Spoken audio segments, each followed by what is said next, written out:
Hi friends, the కల్లెమ్స్ kitchen కి స్వాగతం. నేను ఈరోజు కుష్కా బిర్యానీ చేశానండి. చాలా అంటే చాలా బాగుంటుంది. వాటికి కావలసిన పదార్థాలు కూడా చూపిస్తాను. 2 గ్లాసుల బాస్మతి రైస్ తీసుకున్నాను. వీటిని నీట్గా ఒక 2 సార్లు కడిగి పక్కన పెట్టేసుకోవాలి.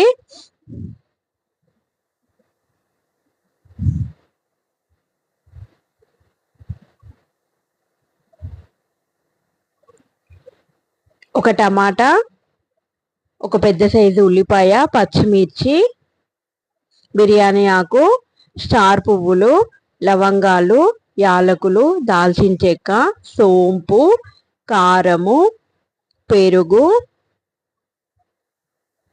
కొత్తిమీర, పుదీనా, అల్లం వెల్లుల్లి పేస్టు. ఇవండి వీటికి కావలసిన పదార్థాలు. ముందుగా అయితే మనము స్టవ్ పైన ఒక గిన్నెను పెట్టుకొని ఒక 2 పావుల ఆయిల్ వేసుకున్నానండి. దీంట్లో ఒక స్పూను నెయ్యిని కూడా వేసుకున్నాను.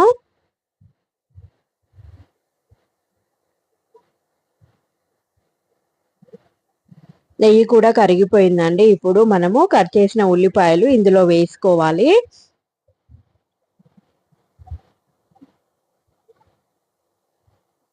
ఒక 3 పచ్చిమిర్చిని కూడా మధ్యలోకి చీల్చి వేసుకోవాలి. వీటిని నూనెలో బాగా ఫ్రై చేసుకోవాలి. ఉల్లిపాయ, పచ్చిమిర్చి ఫ్రై అయిపోయిందండి. 2 బిర్యానీ ఆకులు, 4 యాలకులు, 2 దాల్చిన చెక్క, 4 లవంగాలు, 4 స్టార్ పువ్వులండి. ఇవి ఈ బిర్యానీకి కావాల్సిన మసాలాలు. అందుకని వీటిని వేసి ఫ్రై చేస్తున్నాను. ఇప్పుడు దీంట్లో ఒక స్పూను సోంపును కూడా వేసుకుంటున్నానండి. దాన్ని కూడా కొంచెం ఫ్రై చేసుకోవాలి.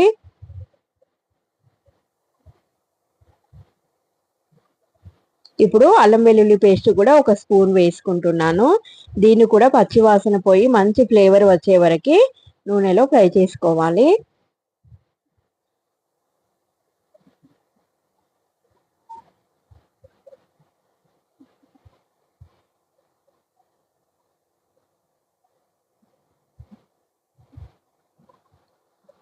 ఇప్పుడు దీంట్లో ఒక టమాటాను కూడా కట్ చేసి వేసుకుంటున్నాను. దీన్ని కూడా కాసేపు నూనెలో ఫ్రై చేసుకోవాలి, టమాటా అనేది ఉడికే వరకు. ఇప్పుడు మూత పెట్టి 1 నిమిషం పాటు ఉడికించుకోవాలి. టమాటా అనేది మగ్గిపోయిందండి. దీంట్లో ఇప్పుడు నేను ఒక చిన్న కట్ట పుదీనాను కూడా వేసుకున్నాను. చిన్న కట్ట కొత్తిమీర కూడా వేసుకుంటున్నాను. దీన్ని ఒకసారి బాగా కలిసేలాగా కలిపేసుకోవాలి. ఇప్పుడు దీంట్లో ఒక స్పూన్ కారం కూడా వేసుకుంటున్నాను.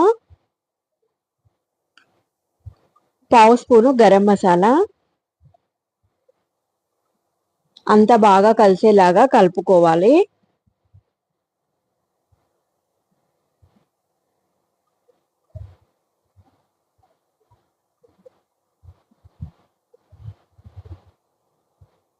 ఇప్పుడు దీంట్లో సగం కప్పు పెరుగు కూడా వేసుకుంటున్నాను. దీన్ని కూడా అంతా కలిసేలాగా కలిపేసుకోవాలి.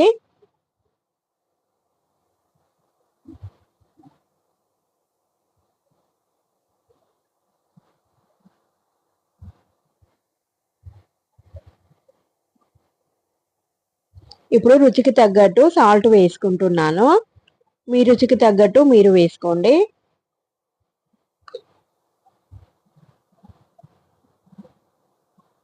దీన్ని కూడా కలిసేలాగా కలిపేసుకోవాలి.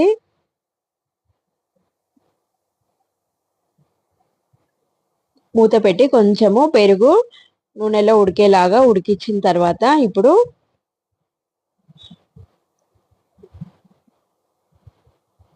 ఒకసారి మళ్ళీ కలిపేసుకోవాలి దీన్ని.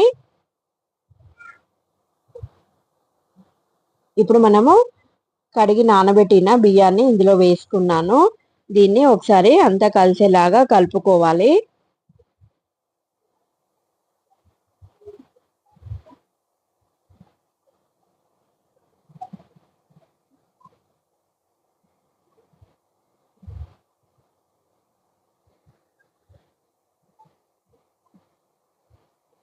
ఇలా కలిపిన తర్వాత ఒక్క నిమిషం పాటు మూత వేసుకోవాలండి.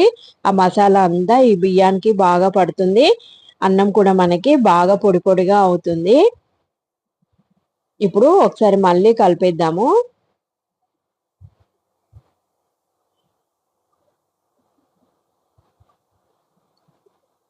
ఇప్పుడు బియ్యం నానినాయి కాబట్టి నేను 2 గ్లాసులకి 3 గ్లాసుల వాటర్ వేసుకున్నానండి. ఇప్పుడు అంతా కలిసేలాగా ఒకసారి కలిపేసుకుందాము. మన ఇంట్లో కూరగాయలు ఏమీ లేనప్పుడు ఇలా ఉట్టి బిర్యానీ కూడా చేసుకుని తినొచ్చండి. చాలా అంటే చాలా బాగుంటుంది. నేనైతే ఎప్పుడు ఇలాగే చేశాను. ఇప్పుడు దీనిపైన మూత వేసి మనము ఒకసారి స్టవ్ని ఫుల్ చేసుకుందాము. చూడండి రైస్ అనేది చక్కగా ఉడుకుతుంది. ఇప్పుడు ఒకసారి కలిపేసుకుందాము. ఈ అన్నాన్ని ఊక కలపకూడదండి, అన్నం అనేది విరిగిపోతుంది. ఒక్కసారి అలా కలిపేసి మళ్ళీ మూత వేసుకుంటే సరిపోతుంది. ఇప్పుడు దీన్ని మనము ఉప్పు తక్కువ ఉందా లేదో చూసుకోవచ్చండి. నేనైతే చూస్తున్నాను, టేస్ట్ చేస్తున్నాను. సాల్ట్ అనేది సరిపోయిందండి నాకైతే. ఏమైనా ఎక్కువ తక్కువలు ఉంటే ఈ టైంలోనే మనం సాల్ట్ వేసి సెట్ చేసుకోవచ్చు.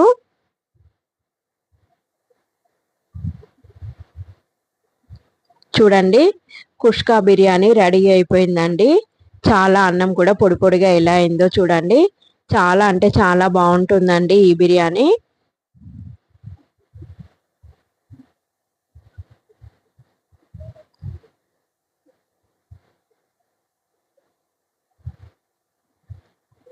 ఇప్పుడు నేను ఈ అన్నాన్ని ప్లేట్లోకి వేసుకుంటున్నానండి. పిల్లలకి లంచ్ బాక్స్లో కూడా చాలా బాగుంటుంది, ఈజీగా అయిపోతుంది, టేస్ట్ కూడా అంతే బాగుంటుందండి. నేనైతే ఈ రైస్ని ఈరోజు పెరుగు చట్నీతోనూ పెసరపప్పు బీరకాయతోని నేను ఈ రైస్ని టేస్ట్ చేస్తున్నామండి మేమైతే. ఈ రైస్లోకి ఏ కర్రీ అయినా చాలా బాగుంటుందండి. మసాలా కర్రీయే కాకుండా మనం ఏ కర్రీ చేసుకున్నా చాలా అంటే చాలా బాగుంటుంది. చూడండి నేను పెరుగు చట్నీ ఉన్ను బీరకాయ పెసరపప్పు కూడా చేశాను దీనికి.